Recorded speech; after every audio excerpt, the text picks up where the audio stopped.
नमस्कार, मेरे इस YouTube चैनल में आप सभी का स्वागत है। आइए अपनी कहानियों की श्रृंखला को आगे बढ़ाते हुए आज मैं आप लोगों के सामने अपनी 7वीं कहानी को पढ़ने जा रहा हूँ।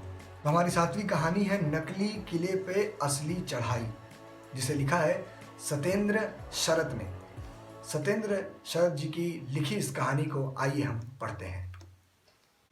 बूंदाहाड़ा जाति के राजपूतों की एक छोटी रियासत थी जो पहले चित्तौड़ के महाराणा के अधीन थी, लेकिन बाद में स्वतंत्र हो गई थी। वर्षों बाद चित्तौड़गढ़ की स्थिति कुछ संभली तो वहां के महाराणा ने बूंदी के हाड़ा राजा हामा के पास संदेश भिजवाया। शीघ्र अधीनता स्वीकार करो और हमें कर देना आरंभ कर दो। बूंदी नरेश हामा ने उत्तर भिजवाया, हमने तलवार के बल पर अपनी स्वतंत्रता प्राप्त की है। हम आपके अधीन नहीं हैं। हम आपको कर क्यों दें? हाँ, आप चाहे तो होली दिवाली पर हम आपके यहाँ मिठाई भिजवा सकते हैं। इस उत्तर से चित्तौड़ के महाराणा को क्रोध आ गया और उन्होंने फौरन बूंदी पर चढ़ाई करने का आदेश दिया। सेना चल पड़ी और बूंदी के निकट पड़ाव डालकर युद्ध की तैयारी करने लगी। इधर हामा भी तैयार था। उसने उसी रात अपने 500 बहादुर सैनिकों के साथ राणा की फौज पर धावा बोल दिया। राणा इस अचानक हमले के लिए तैयार नहीं थे। उनकी सेना के पांव उखड़ गए और वो भाग खड़ी हुई। विजय का सेहरा बूंदी नरेश के सिर बंधा। पराजय, अपमान और लज्जा से चित्तौड़ के महाराणा का सिर झुक गया। बूंदी के 500 सैनिकों ने उनकी विशाल सेना को बुरी तरह परास्त कर दिया। चित्तौड़ पहुंचकर उन्होंने भरी सभा में प्रण किया कि जब तक वो बूंदी के किले पर कब्जा नहीं कर लेंगे, अन्न जल ग्रहण नहीं करेंगे। राणा के इस प्रण से राज्यसभा में चिंता की लहर दौड़ गई। बूंदी चित्तौड़गढ़ से 30-35 कोस था। सेना इकट्ठी करने और युद्ध की अन्य तैयारियां करने के लिए थोड़े बहुत समय की तो आवश्यकता थी ही। तब तक राणा बिना अन्न जल के कैसे जीवित रहेंगे? इस सवाल पर सभी मंत्री और सेनाधिकारी चिंतित हो उठे। उन्होंने घुटने टेक कर महाराणा से प्रार्थना की कि वो अपना ये प्रण तोड़ दे, किंतु महाराणा का एक ही उत्तर था, हम क्षत्रिय हैं, अपने प्रण का पालन अवश्य करेंगे। तब महामंत्री को युक्ति सूझी। हाथ जोड़कर उन्होंने महाराणा से निवेदन किया, हम चित्तौड़गढ़ के अंदर ही बूंदी का एक नकली किला बना देते हैं। उसमें कुछ सैनिक भी होंगे।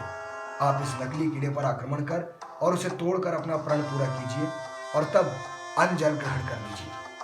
कुछ समय बाद आप पूरी तैयारी के साथ बूंदी के असली किले पर आक्रमण कर उस पर कब्जा कर लीजिए। राज्यसभा के सभी सदस्यों ने इस प्रस्ताव का समर्थन किया। महाराणा भी इस बात पर सहमत हो गए। अगली सुबह ही एक खुले मैदान में बूंदी का नकली किला खड़ा होने लगा। वैसे ही मुख्य द्वार, वैसे ही झरोखे, वैसे ही परकोटे, बूंदी के असली किले जैसा। बूंदी के हाड़ा जाति के राजपूतों की एक टुकड़ी कई पीढ़ियों से चित्तौड़गढ़ में रहती चली आई थी और चित्तौड़ के राणा की ही प्रजा बन गई थी। इनके प्रधान का नाम था कुंभा हाड़ा। कुंभा उस दिन आखेट करने गया था। एक हिरण मारकर उसे पीठ पर लादे वो चित्तौड़ लौट रहा था। मैदान में अपनी मातृभूमि बूंदी का नकली किला बनता देखकर वो ठिठक खड़ा हुआ और मजदूरों से पूछने लगा कि ये किला बनाने का क्या मतलब है। जब उसे पता चला कि ये महाराणा का प्रण पालन करने के लिए खड़ा किया जा रहा है, तब उसके माथे पर बल पड़ गए। कुंभा स्वामी भक्त था, किंतु अपने स्वामी का ये खेल उसे अपनी मातृभूमि का अपमान लगा। घर पहुंचकर उसने सारे हाड़ा राजपूतों को इकट्ठा किया और कहने लगा, हम महाराणा के सेवक हैं, खरीदे हुए दास हैं। उनके एक इशारे पर हम अपने मस्तक स्वयं काटकर उनके चरणों पर रख सकते हैं, किंतु वो हमारी मातृभूमि बूंदी का इस प्रकार अपमान करे, हम ये नहीं देख सकते। हम अपने ढंग से महाराणा के इस कार्य का विरोध करेंगे। सभी हाड़ा क्षत्रियों ने कुंभा के स्वर में स्वर मिलाकर किले की रक्षा करने की प्रतिज्ञा की। अगली सुबह जब चित्तौड़ के महाराणा अपने दल बल सहित बूंदी के नकली किले पर आक्रमण करने के लिए आगे बढ़े, तब किले के अंदर से सरसरा कर आते हुए तीरों ने उन्हें वहीं रोक दिया। आश्चर्यचकित होकर उन्होंने सेनापति को आज्ञा दी कि वो जाकर देखे कि माजरा क्या है। सेनापति ने आगे बढ़कर देखा। किले के मुख्य द्वार पर कुंभा हाड़ा अस्त्र शस्त्र से सुसज्जित अपनी मातृभूमि की रक्षा के लिए तत्पर खड़ा है। उसके 20-25 साथी किले के विभिन्न स्थानों पर तीर कमान साधे खड़े हैं। सेनापति को देखकर कुंभा ने अपनी पगड़ी उतारी, उसे किले के मुख्य द्वार पर बिछाते हुए कहा, सेनापति जी, महाराणा से कहिए मेरी पगड़ी पर अपने श्री चरण रखकर किले के अंदर पधारे, उनका स्वागत है। किंतु जब तक बूंदी का एक भी हाड़ा क्षत्रिय जीवित है, वो इस किले पर अधिकार ना कर पाएंगे। हम प्राणों की बाजी लगाकर युद्ध करेंगे ताकि महाराणा की आन रह जाए। और उन्होंने बूंदी के नकली किले को नकली युद्ध द्वारा नहीं, असली युद्ध द्वारा जीता था।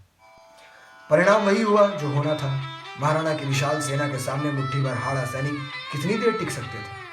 घमासान युद्ध करते हुए वे सब वीर गति को प्राप्त हुए। बूंदी के नकली किले पर महाराणा का अधिकार हो गया। उस पर चित्तौड़ का झंडा लहराने लगा।